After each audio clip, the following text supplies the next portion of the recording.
everybody. This is the Triple B podcast. As always, you are here with Seth Todd and Altman Big.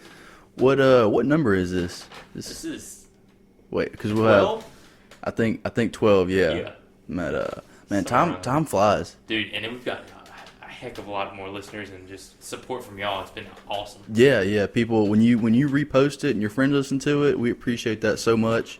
It's kind of hard to get more listens as a podcast versus like, if someone would release a song, because you listen to a podcast one time. Yeah. But yeah, it seems like just yesterday I proposed this idea to Altman about starting one. It happened in like a week or two. Yeah, it wasn't that hard to get everything together.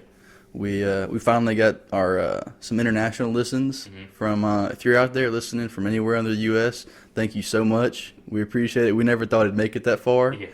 But it's cool to see where everybody's listening from. Yes, absolutely. Especially people like Australia. Australia, we got one from South Korea, some from Belgium, Denmark, Norway, the UK. It's crazy. Shout out to y'all. Yeah, appreciate that, y'all. But what are we talking about this week? So we're going to talk about programming and just different types of programs that can be used and how you can use them, and just giving you information on to pick the best one for you. Yeah, and of course, a program. There's no specific one that's the only one that'll work. You can make gains with pretty much any program. Just depends on what you prefer, because a lot of programs will be dependent on how you like to train, how often you like to train, how intense you like to go. So let's start off this week. What is one thing that you learned from training? So like we just said, there's not one size fits all. That was a really hard pill for me to swallow. I've been one of those people ever since I've come to college. I want to find that perfect program, the one that works for everybody. It's always going to work. But the truth is, every program is going to work to some degree. Mm-hmm. And the best program is the one that you're not doing. And so like you program for our Mississippi State Powerlifting Club team, and sometimes I guess it could be hard. I don't know how you feel to look at people's progress or lack thereof and think, oh man, my programmability is not there, or it's not working right. But you also have to take into consideration how much effort someone is putting into said program. That was definitely a big issue last year. I was like, oh, he's not getting the best results, but this guy over here is getting amazing results. Mm-hmm. But you do have to look at it, how much effort, and the guys who put the effort in obviously get stronger. Yeah, I'm telling you, it's not really the program; it's just the amount of effort you put into it, and kind of like, because we're there with the younger guys, we're helping them and pushing them and making them that much better. If they were by themselves, it might be a little bit different. Yeah, and then there's of course there's so many factors in powerlifting on whether someone makes progress. A lot of them are outside factors. Yeah, from the gym, but one thing I'd say I learned this week is how important it is to keep a lifting log or a lifting diary, if you want to call it. I didn't start that until this semester, and especially peaking for a meet, I've realized how beneficial it is. Because, used to I'd say, I'll remember what I did this week in 3 weeks, but you don't. You don't remember how hard it was. You don't remember what you hit, what the warm-ups were, what your body weight was. So I found a lot of importance in writing down my warm-ups, my sets. Dylan has me do this thing before every workout. I'll write down on a 1 to 10 scale what my stress, nutrition, motivation to train, soreness, and fatigue levels are. And he kind of uses that to base off, what I'll do next week. Yeah. So I really like that. So just if you haven't yet and you're serious about training, get you a little composition notebook and start writing down what you do during the workout. Helps for sure, especially looking back at that last week. Like, all right, I have to beat that. Yeah. You want to get better from last week. If it was a RPE 8 last week, let's make it a 7 this week. Or go up 5 pounds and match it. I think it's Dorian Yates, the 6-time Mr. Olympia. He has a log for the 6 or 7 years that he was competing in Mr. Olympia. He has a log for every single training session. He logged that entire time. That's crazy. And every time he would look back and he would just beat that number. He was like, I can't not get better. Yeah, that's part of that consistency. Yes. That's why he was probably, one reason probably why he was that. He just had to push himself that much more every time. Absolutely. So let's go ahead and dive in. What program do you want to get into first? Let's get into just like the basic 5x5. Okay. What that is. Yeah. Because you got 3x5, you got 5x5. Super simple. I'm sure that's like what everybody that's into lifting has run that at some point. Mm-hmm. And I'm sure everybody who's thinking about getting into lifting has heard of it. Yeah. So 5x5 is, let's say I'm going to start at 135 pounds on the bench press. I can get that for 5 sets of 5. Then cool. The next week I'm going to add 5 pounds. If I can get that for 5 sets of 5, cool. Next week I add 5 more pounds. Yeah. Super linear, super just progressive overload. But let's say I get like 135 for 4 sets. I get that for 5 reps. On the last set, I only get it for 3 or 4 reps. Mm-hmm. Then that next week I go in there and try to get it for 1 more rep. But you keep the same weight, right? Exactly. Yeah. Yeah. Try to get that 135 for that 5x5. Once you do that, you've gotten stronger. Yeah. And you add weight. Yeah, and for anybody that doesn't know, linear means straight line. Yep. So like on a graph, so that means increasing the same amount each week. Mm-hmm. It's probably the most simple type of program out there. You plan it out, and most linear periodization programs are based off like a percentage. Yeah. Percentage or 1 rep max, you'll go up a certain amount each week, like you're talking about. Yeah. So how should someone add accessories into these? So I'm pretty big on accessories. I like volume work. Mm-hmm. And so the hypertrophy range for a muscle group is anywhere from 15 to 30 sets a week. Okay. And so I kind of put that in there. So let's say you're doing 5 sets of 5 on bench press. And, okay, so it's 15 to 30 sets for hypertrophy that week. Yeah. And if it's a beginner, I'm going to start them at that 15 sets, of course, because they're not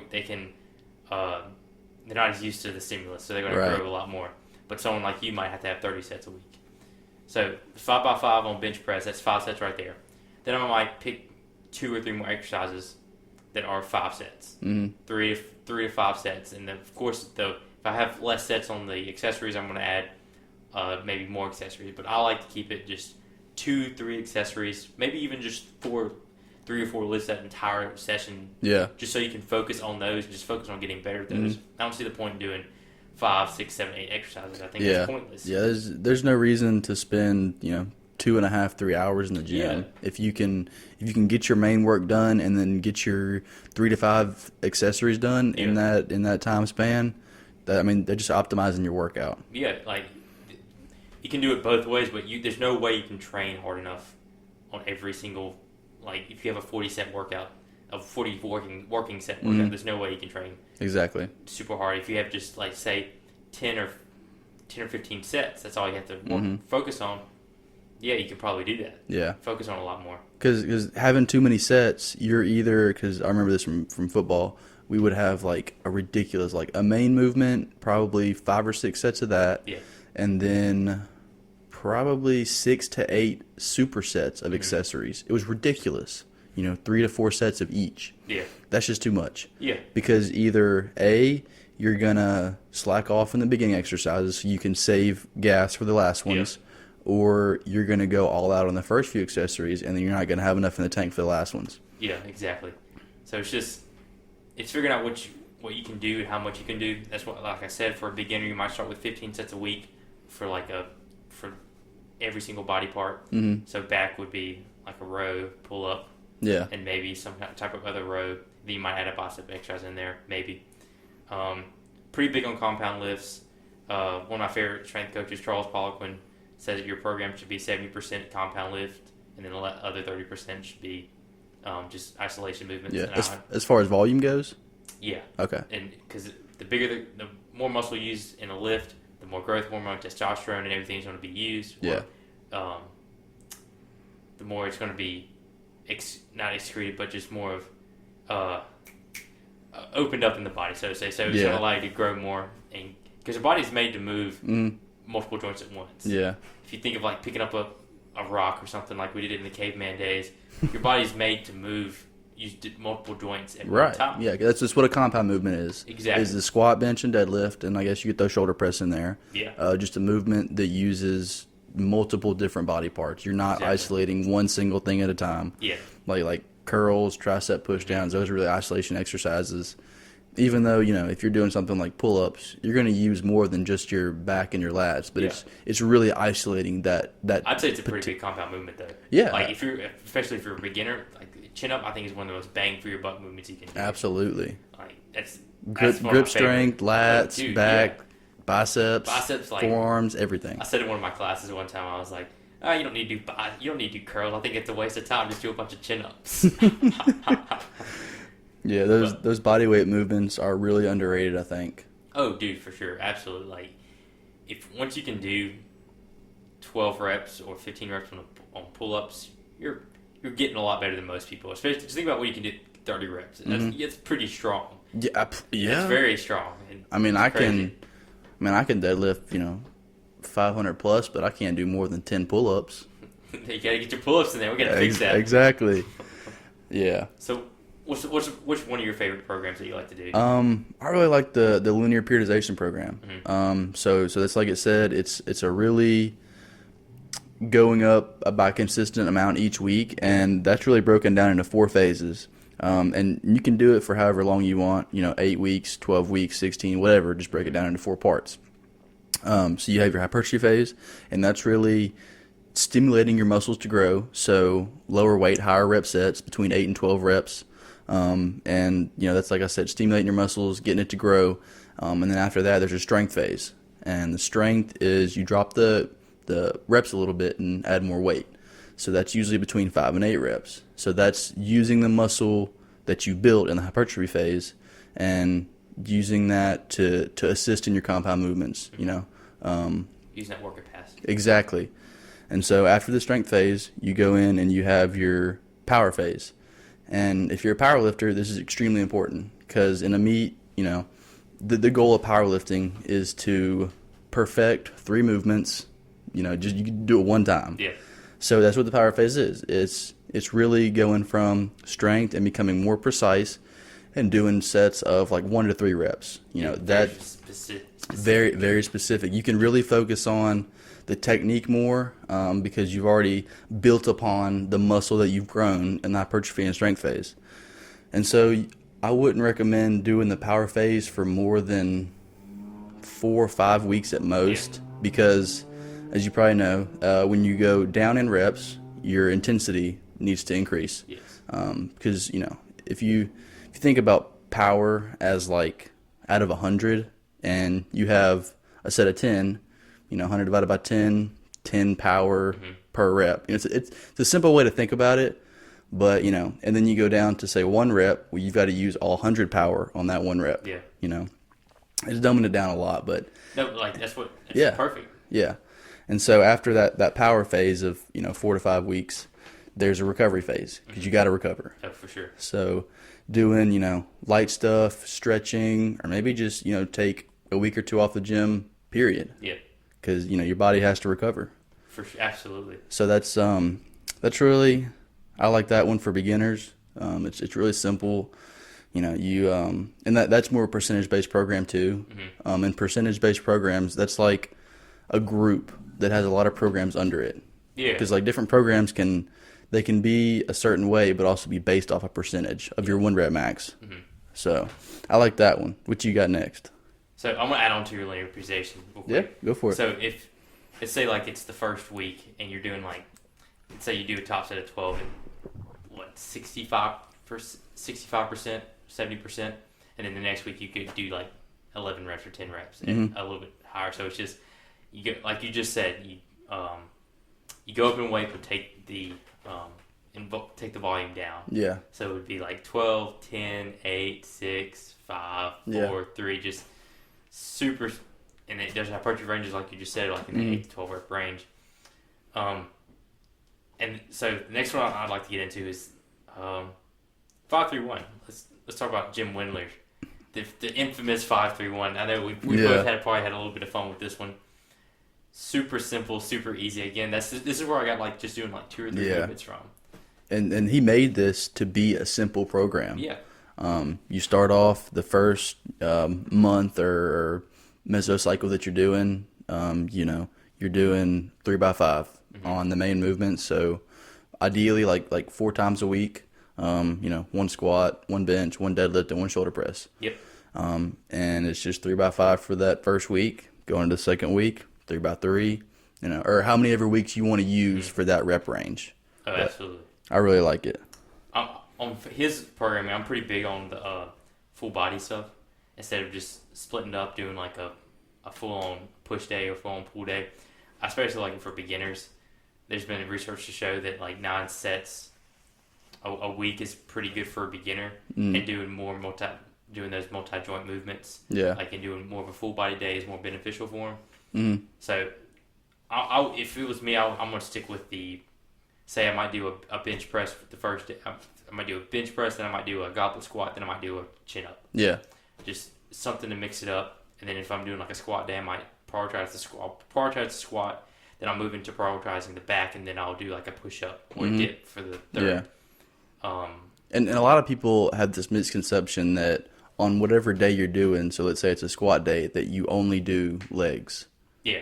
Yeah, you can always, like today, I had squat, I had chair deadlifts, so an accessory for my deadlift, and then lat pull downs, and then split squats. So it was leg focused, but you can include other accessories in there that are not focused on that muscle group for that day. Maybe some lagging body parts or something that's going to help you with that movement.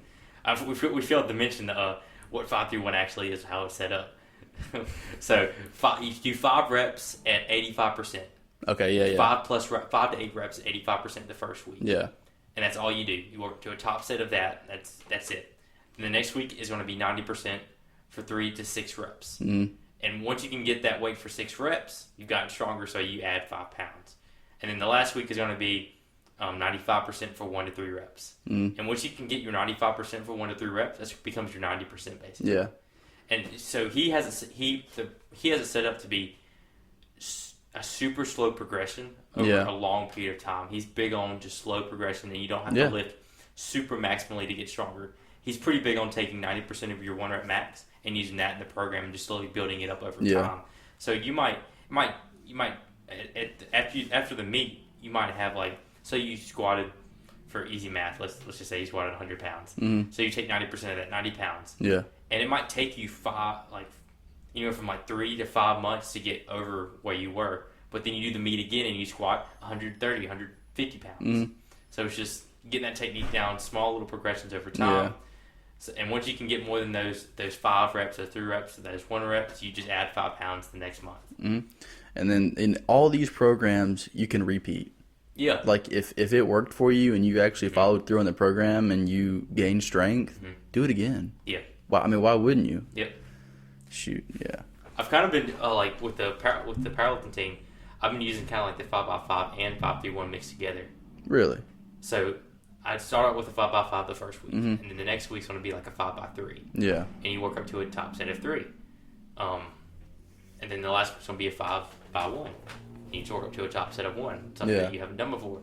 And I think that's really good for beginners too, because they don't know their 1 rep max. Yeah. And it gives them time to focus on just building that technique. But after like a meet, then we'll start using percentages. Right. And everything. But I think it's better for beginners just to go in and just focus on doing that technique. Absolutely. Focus on just moving the weight. Don't really focus on percentages right now. That's too much at one time, I think. Mm-hmm. And just you do 5 reps that first week, PR at 5 reps, PR at 3 reps the next week, and then PR at 1 rep. And your body actually adapts to rep schemes faster than weight. Really? Yes. So let's say you do. That's one reason that 5-3-1 is so effective. Also, because your body can adapt to it as fast. Yeah. And your body starts making progress when it adapts. So that's the point of changing a little bit of the programming, or adding 5 pounds, so your body doesn't adapt. But let's say you do 5x5 at I don't know, like 135 pounds, and that was pretty easy for you. So maybe the next week you do 5x6. Yeah. And maybe after that you do 5x7. Mm-hmm. So when you say like you have the club doing 5x5 to a top set of 5, what does that top set of 5 mean? So for right now, the newer guys just work up to a PR you haven't done before, something for 5 you haven't done. Yeah. And all of the guys are getting PRs because they're so used to not even being programmed, or some of them haven't really lifted that much. Mm-hmm. So like when let's say it's on squat day, you start out and you've got 5x5 up to a top set of 5. So you're going to start out, let's say you do 135 for 5. That's pretty easy. Yeah. Maybe go 140, 145. Yeah. And that was also pretty easy, but a little bit harder. Mm-hmm. Okay, let's go 150, 155 for your third set. And that's getting kind of difficult. But the goal is 5 sets of 5. Yeah. So let's just stick with that weight. Because a lot of people think that you have to go up every set. Yeah, you don't have to, definitely. When you find that weight that it starts to get a little difficult, you want to be able to last through your main movement. Yeah. So stick with that, 150, 155, whatever it is. Do that for the third, fourth, and fifth set. Because I promise you, by that fifth set, you'll be fatigued. Yeah, it'll be really hard. And if you were to keep going up, you probably wouldn't be able to get to all those 5 reps. Yeah, for sure. And that's another great thing about 5x5. You can do it so many different ways. Mm-hmm. You can work up to a heavy set of 5 for that. You can go all out. You can do it like you just said, 3 sets of just 5 reps of being able to just kind of not as heavy. Mm-hmm. So being able to focus on that technique and everything. Yeah. Or you can do a top set at your third set, and then you do 2 back off sets. Yeah. So there's so many ways to do it. And it kind of, I think it boils down to what you have in your head. Yeah. What you think, what you like your programming to be. If you like that more, like I want to go in and I want to hit something I've never hit. I want to just go in and kill it. Yeah. And yeah, but if you're a little bit more of a conservative lifter, maybe you like just doing those 3 sets of 5 at that weight, or more of a sub-maximal lifter. And sometimes you have an idea of what you want to hit in the gym, and you go in, and it's not there that day. Yeah. So you got to make that change and drop your expectations a little bit to be able to keep form and technique while you're lifting. For sure. Because as you've heard every guest say, it's about the long game. Absolutely. Yeah, I think that's one reason why to change programs too. Sometimes after you just stops working, of course.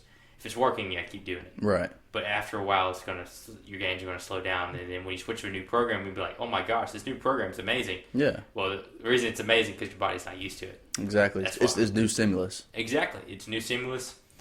So, let's say you are doing something like a 5-3-1, and that's pretty low volume. Mm-hmm. But then, let's say you do that for like 4, 5, 6 months. Then after that, you might do a little bit more higher volume because you've done a lot lower volume. Your body's used to lower volume, heavier weight. So let's change it up. Let's do a little bit higher volume. Something like maybe Juggernaut. Yeah. Or maybe go into the linear periodization where you start at a super high volume phase. Yeah. And it's pretty funny because you're going to be so sore that first week, be like, what is this? Like, I'm doing sets of 12 on squat. What is this? Yeah. So that brings us to our next one, Jug AI. Mm-hmm. We know a couple people that do it. Yeah. It's worked amazing for them. So what Jug AI is, it's JUGG AI, stands for Artificial Intelligence. So this is one of those paid programming type things. Mm-hmm. So you subscribe, and it is $27 for every 28 days, so less than $1 a day. And that's honestly like really cheap. For what you're getting for this program. What you do is when you sign up, it'll send you a questionnaire, and you'll fill it out. Age, weight, height, strength level, experience lifting, your diet, sleep, stress habits, how fast you think you can recover. All these variables get put into this questionnaire, and they will make a program for you. Mm-hmm. And then after the first 4 weeks, they'll send you another one to see how you're doing in the program. And so this one is really, that's what the AI is there for. Yeah. It takes everything that you put in and adjusts your program based on that. And this is really, if you want a solid program and you're willing to pay for a little bit, I'd go with Jug AI because it's extremely personalized for you. And people ask, will it take into effect injuries or my goals? Mm-hmm. Yeah, it will. You can put in anything you want, and it'll adjust your program to that. Yeah. So with the Jug AI, it starts off with kind of like that linear periodization, accumulation phase, an intensification phase, and a realization phase. Yeah. So basically hypertrophy, strength, and then a kind of a peaking phase, so to say. So each month is going to go through a hypertrophy phase within the month. So it's going to be like 5 sets, let's say 5 sets of 10 at 65%. Then it's going to be 3 sets of 10 at, what is it? Like 72%, yeah. 72.5%. And the last week's going to be 1 set of 10 at 75, at 80%, or 75 to 80%, somewhere in there. So it's just small. It keeps the hypertrophy, the strength, and and peaking phase all in one, so it shows you what your strength is. Right. It's really interesting how Chad Wesley Smith set it up. But over time, it's going to be hypertrophy, a strength phase, and intensification phase. Yeah. It's got little phases within the phase. Absolutely. It's really interesting to look at and try. And there are so many programs out there that you can just Google and that are free. Like I was doing a little bit of research today, and there was a link that came up, 82 programs for powerlifters. Like, there's plenty out there to choose from. Just pick one that you like that works with your schedule and what you're doing and your frequency, and go with it. Yeah. And stick with it. You know, don't program hard. Learn from it, basically. Yeah, learn from it. So if someone wanted to make their own program, how would they start and go about that? Well, one, goals, needs, what they like, and how they like to do it. Exactly. What exercise, like, pick one exercise for each body part, one compound, maybe 1 to 2 compound lists per body part. Well, you got to know how long you're going to go first. So if you're doing it for like a powerlifting meet, work from that meet and go say I got 12 weeks. Yes. And break that down into little cycles. So if it's like, say I have a meet in 12 weeks, I'd work backwards. Exactly. Yeah. That's probably the better way to do it instead of work starting from that day that you have until the meet. It's work backwards, so you know. Yeah. Go ahead and put in the numbers that you'd like to hit. Yeah. And like Austin Perkins was talking about, be reasonable on those numbers, but make some goals. Yeah. Put those in there and then work backwards from those. Yep. But yeah, so we got the goal, the exercises that are best for you, maybe your weak points, maybe put some exercises in there that you enjoy, really enjoy doing, so you don't get bored with the program or something like that. What you need, so basically, if you're going to do straight linear periodization, have that hypertrophy, that strength, that peaking phase, and really, that's all you need. Yeah. Make sure you do the list right. That's about it. And really, people ask, how many times a week should I work out? Well, as many as you can. As many as you can or want to. I mean, it really depends on what your body can take, the intensity that each workout is at. Like right now, I'm working out 4 days a week. I have a squat main movement day, bench, deadlift, and then I come in and have like an accessory day that's really more like tempo squat, tempo bench. That works for me. Like, what are you doing right now? I love 6 days a week, man. Yeah. Like, I can recover from it. I can train hard.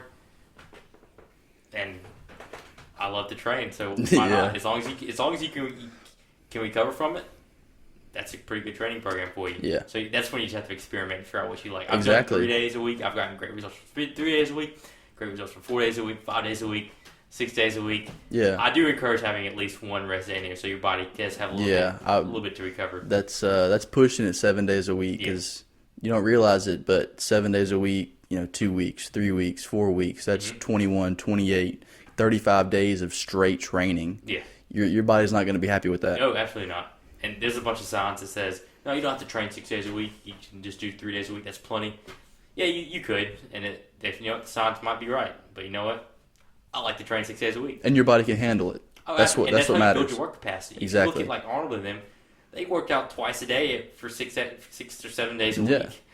They built up to that. Yeah, he had to work up to that. Yeah, exactly. So it's just over the years, just lifting and lifting and lifting, build your work capacity where you can handle it. That's why you see Mr. Olympia is being able to do that. Now they have, of course, taken some enhancements, but even the natural Olympia guys are doing it. Some enhancements. But still, like, you don't have. It takes a lot to overtrain. It really does. If you're not sleeping, if you're not eating. Yeah. It takes a lot to overtrain if you are sleeping and are eating. Yeah. But if you're not doing those things, then you won't be able to train as much. Exactly. That's why you have to look at your work schedule, your work life, your stress life, like what's going on outside of the gym. Everything right there has a big factor. That's why, like I said, he has me rate those things: stress, nutrition, soreness, and fatigue. Jug does the same thing. Yeah, that's exactly what it does. It takes into account those outside factors so it can better program for you. Yep. So it's not causing you to overwork. Yep. And with something like Jug AI, be honest with it. Yes, like if you're not getting your diet or sleep, it needs to know that so it can base your program around that. Yep. And if you have a coach, be honest with them. They're not going to yell at you and scold you for staying up too late and getting like 2 hours of sleep a night. Yeah, if it's a good coach, they'll work with you and figure out what's the best for you with your situation. Yeah, they need to know that. Yes, absolutely. We were just talking about how the logging and stuff. Mm-hmm. So I've been doing that since I started. I did Jug AI for about 12 weeks. Yeah. And I just kept on logging myself after that, just see what I could beat. Great results, of course, because it tells you what you need to beat. But now I've gotten to the point where when I go to the gym, I just do what I want to do. Like I know I'm going to hit what body part I'm going to hit, or if I'm just going to be a push day or pull day. But I'm going to pick 2 or 3 movements, and I'm going to go until I can't get those anymore. Yeah, and those coincide with your goals at the current time. Yeah, hypertrophy, just trying to get bigger and stronger, and if I can recover from it, then good. Yeah. If not, then I know to pull back a little bit. Exactly. You gotta be able to look at and listen to your body and how it feels. Yeah, it's not super complicated either. I go in and work out. Go in and and work train. out. I do it. I might hit sets of 20. I might hit sets of 5. I don't count sets and reps right now. I just listen to my body and see, like, if I was like, oh, I can do one more set, I'm gonna do one more set. Exactly. If I don't feel like doing another set, I'm not gonna do another set. Exactly.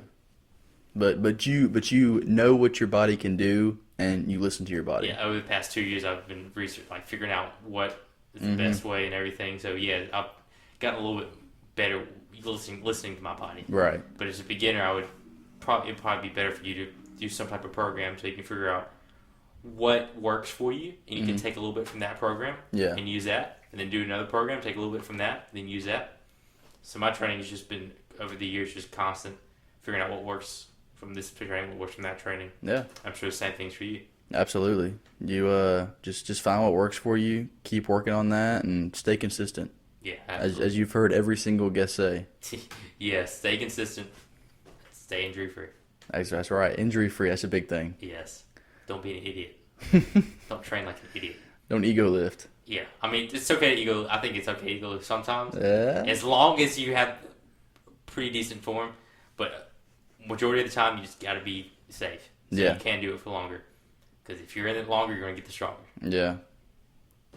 No, that's how it is sometimes. Golly, dude, this stuff's so much fun. Yeah, so if you want to make your own program, take what we've said today and kind of put it down on paper and just write it out. Or, look at a bunch of different programs online and take things from those, what you like, don't like, what would work for you, put it on paper. Mm-hmm. Get, 4 to 6 days a week of training, 3 if that's what you need. Get your main movement down, get your 3 to 5 accessories really is optimal. Yeah. And just go with it, you know, and write down what you train with. Yeah, write down what you train with, figure it out. Going in and train. Exactly. Going to have a good time. That's right. Have fun with it. Yeah. Don't take yourself too seriously. Exactly. Like, if you find something that doesn't work, all right, it doesn't work. Mm-hmm. Don't beat yourself up. Just take it out. Not every exercise is going to work for you. That's right. Anything else you got? Like we just said, have fun. Have fun. Yeah, if anybody listening has any suggestions on topics you want us to cover on the show, go to our Instagram, triple.b.podcast. Send us a DM, comment on a picture. If you have guests that you want us to talk to, send those in. We're always looking for new suggestions on topics to go over, people to interview. We've got some pretty cool guests lined up for the next coming episodes. Yep. So be on the lookout. Absolutely. As always, Altman. Big Scholar Strength. And Seth.Todd76. Check us out on Instagram, triple.b.podcast. And thanks for listening, everybody. Have a great week.